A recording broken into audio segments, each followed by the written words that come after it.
বলো। এই 500 টাকা দাও তো। ব্যাগে আছে, নিয়ে চলে যাও।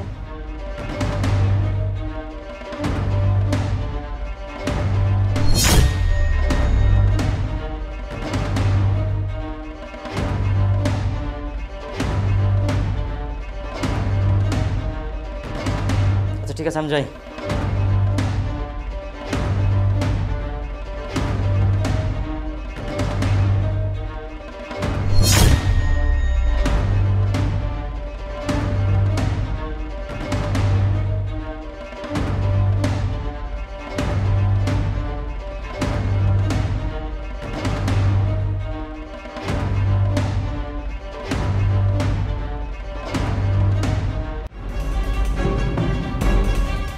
কি ব্যাপার, তুমি আজকে অফিস থেকে আর্লি চলে আসছো যে?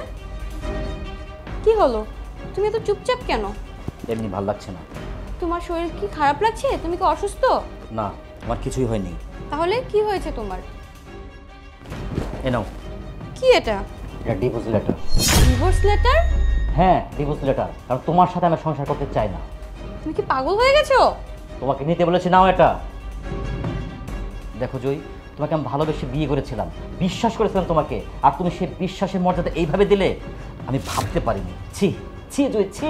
আমার ভাবতে ঘৃণা হচ্ছে যে তোমার মতো একটা নষ্টা মেয়ের সাথে আমি এতদিন সংসার করেছি। তুমি এসব কি বলছো? কি করেছি আমি? সেদিন টাকা নেওয়ার সময় তোমার ব্যাগে আমি কন্ডম পেয়েছি। তারপরে কি দেখো, তুমি আবাসিক হোটেলে যাচ্ছ। এরপরও কি আমার বোঝার বাকি আছে যে তুমি তুমি কি করে বেড়াচ্ছ? তুমি আমাকে ভুল বুঝলে। দেখো, তুমি কোনো কিছু বলেই আর আমাকে বোঝাতে পারবে না। আমি নিজের চোখে দেখেছি, আমার নিজের চোখকে আমি কিভাবে অবিশ্বাস করব। আমি এত কথা শুনতে চাই না। তুমি এই মুহূর্তে আমার বাড়ি থেকে চলে যাও। আমি তোমার সাথে আর সংসার করতে চাই না। তুমি একটা নষ্ট, একটা লোভী মেয়ে। ভাইয়া, ভাবির কোনো দোষ নেই। মানে কি বলতে চাস তুই? আমি ঠিকই বলছি ভাইয়া। আমি একটা ছেলেকে ভালোবাসতাম। সেই ছেলে আমার সাথে প্রতারণা করে আমাকে আবাসিক হোটেলে নিয়ে গেছিল। ভাবি না থাকলে আমার যে কি হতো। শুধুমাত্র আজকে ভাবির জন্য আমি এত বড় সর্বনাশ থেকে বেঁচে গেলাম। আর ভাইয়া, তুমি যে কন্ডোমের প্যাকেটের কথা বলছো না, সেটা ভাবি রাখেনি, সেটা ওই ছেলে।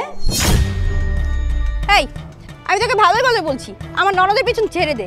আমি তো জানি যে তুই আমার ননদকে ভালোবাসিস না, আমার ননদকে ঠকাচ্ছিস, আমার ননদকে ইউজ করতে চেয়েছিস বা ইউজ করতে চাচ্ছিস, কিন্তু আমি বেঁচে থাকতে সেটা হতে দিব না। ভাবি শোনেন, আপনার ননদ আমায় অন্ধের মতো ভালোবাসে। আমি যদি একটা তুলি দিই না, সুরসুর করে আমার কাছে চলে আসবে। আপনি কিছুই করতে পারবেন না।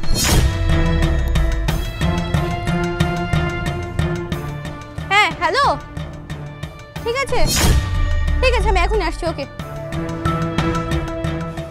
আমি তোকে লাস্ট বার ওয়ার্নিং দিয়ে যাচ্ছি, তুই আমার ননদের পিছন ছেড়ে দে, আর না হয় তোকে আমি দেখে নিব। ঠিক আছে, দেখা যাবে। আসছে আমার রিলেশন ভাঙতে। এবার দেখ তোর কি অবস্থা হয়। জয়ী, এত কিছু হয়ে গেল আর আমি কিছু জানতে পারলাম না। আমি তোমাকে বলিনি কারণ তুমি সারাদিন অনেক ব্যস্ততার মধ্যে থাকো, তাই আমি চাইনি যে তুমি এই বিষয়টা জানো, তাই আমি চেয়েছি যে নিজে নিজে এই কাজটা করতে। আর আমি তোমাকে ভুল বুঝে কত কথা তোমাকে বললাম। প্লিজ তুমি কিছু মনে করো না। I am sorry. It's okay.